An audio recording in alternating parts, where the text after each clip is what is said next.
all throughout history, I would argue that the burdens placed on men, and this actually comes down to one sole male-specific grievance.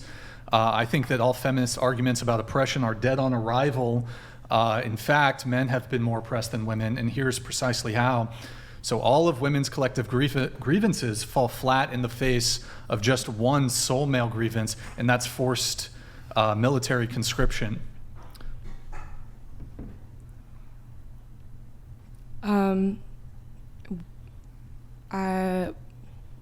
So you think that men are more oppressed than women because they are subject to being forced to fight in a war? So I'm putting aside all the other male grievances that I've listed, and there's quite a few, and they're quite significant. But just not just for fighting a war. They can be pressed into conscription for anything which is voted in by prescription of Congress to draft them for. It could be a war. It could be some other national effort. We don't know. We've never seen the full extent of it implemented in law, but it's actually quite broad.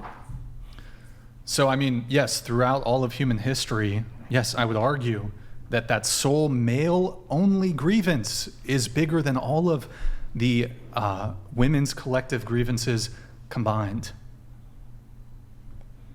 Okay, let me ask you, are you... I'm a little bit baffled. I'm not going to lie. Okay. Well, I mean, what's a bigger grievance, not being allowed to vote or the death of 20 million men? I think that you're kind of quantifying it in a weird way. Well, I'm playing the feminist game here. Feminism is a comparison. Not. Feminism is a comparison game. Women have it worse than men. And here I am giving you pushback and saying, well, hold on, let's look at this dimension that is a gendered thing, this gendered expectation that men can be forced to go die in some war, go and die in some trench. Like I can see how as a man I would probably not be a fan of the draft because I wouldn't want to die. I think the fact that you think that men are somehow more oppressed than women. Mm-hmm. You're going back to this idea that feminism is innately a comparison game. It is. How could it not be? In your opinion, the way that you're defining feminism, and if you'll want to try to say that I'm not a feminist and from your logic game, that's fine. In your world, you could say I'm not a feminist or whatever if that's the type of path that you're trying to lead me down. But the thing is that you certainly are. Well, but the thing is that I was emphasizing that I think that feminism needs to evolve to continue on with the same goal that I think women had in mind, or at least the goal that I had in mind which is equity, not equality. I'm a little confused. What's equity? What would be an example of equity? So the way I learned about it is that there could be a series of boxes. Yeah, and I'm familiar. So do you know what I'm talking about? Where in this sense, equity would be measures to have women have the same rights in the eyes of society and also men. So the ways that women and men would be upholded would be in different ways. I'm saying that this view of feminism that women need to somehow now have it better off than men, or that some women would say that women continue to have it worse than men, would be in this guise that it's a comparative structure. What I'm saying is that the whole idea of comparison is pitting the sides against each other. It's not about that. It's about seeing each other for what we really need. Can I just interject and just ask one quick clarifying question? Assume for a second the draft tomorrow was expanded to women and you were drafted. Would you go? I don't want to fight in a war, and I'm not saying that men want to fight in a war either. I know that there was a whole lot. Yeah, I know, but would you go? Would I go fight in a war? Yeah. No, I don't think I would be very good in combat. I also don't want to die, selfishly. Did you have a follow-up, Andrew, or I have some? No. Oh, okay. I just wanted to get that clarified real quick. Okay. Well, I mean, when it comes to this whole military conscription thing, what would be the feminist equity perspective on the current state of things when it comes to equity and the fact that men are only subject to military conscription? I'm not going to say that I have an answer, but I would say that if women are against fighting in a war and being subject to the draft, and you're using a feminist agenda to try to uphold that, it would be a kind of a weak argument. It would have holes in it, because you would say, well, if you think that women and men are equal, then get on the battlefield with them.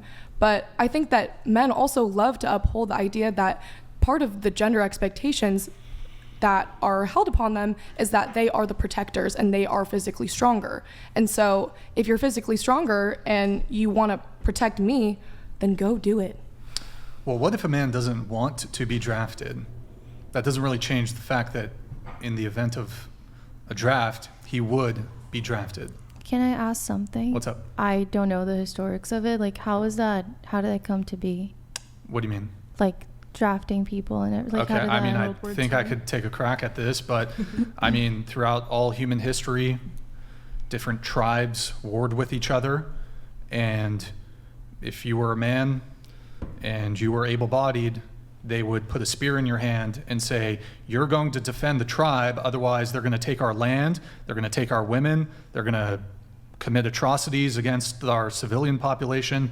So I would imagine it just goes way back into human history of there's warring tribes, there's different. Well, I would actually even go a step further and just grant, I think, what you're angling at, which is, I think the patriarchy brought us the draft.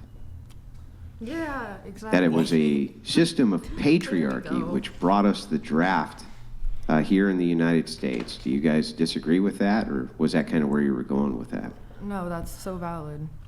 Yeah, totally, right? So I got to ask you a question.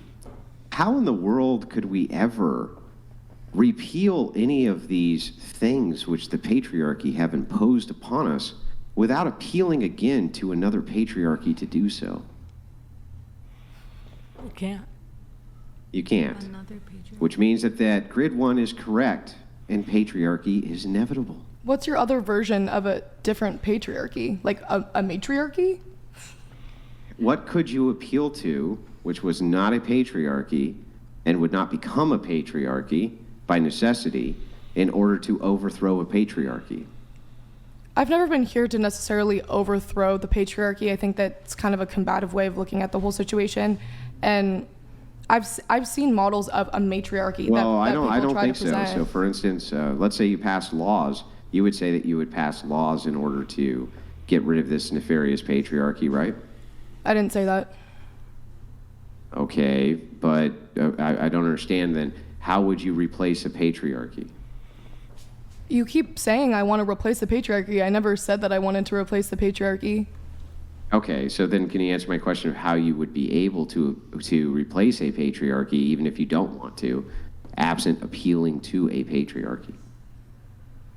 I don't think that I necessarily have the answer to that question. Yeah, because nobody has an answer to that question, because you necessarily will always create a new patriarchy no matter what. You have to appeal to the thing which you're trying to dismantle in order to dismantle the thing. That's why it's cyclical. It can't ever really work. So you're saying that men are systematically superior to women? In the domain of force application, yes. And They are yeah, 100% superior to women in every single way almost when it comes to force application. For you, like strength. Well, Wait. not just strength, but any force application, be it machinery, guns, any of these things are going to be inherently superior because they are stronger and have larger skeletons. Wait, I did want to So go. Oh, go ahead, Andrew. So essentially, I'm just saying that the reason that this, to me, has always been circular logic is because I cannot ever seem to get an answer of how you would dismantle a patriarchy without appealing to a patriarchy, thus creating a new patriarchy in order to dismantle the old one. What are your thoughts on a matriarchy? I'm just curious. They're non-existent. They can't actually exist because of this force applicator. No, a theoretical matriarchy. They can't even theoretically exist, I don't think, because of the force applicator. So as long as there's men in the society, they're always going to have the monopoly on force application. Because that's true, I don't think a matriarchy is actually logically possible unless you were in some like really lopsided situation, like I don't know, you had 10,000 women and like 100 men.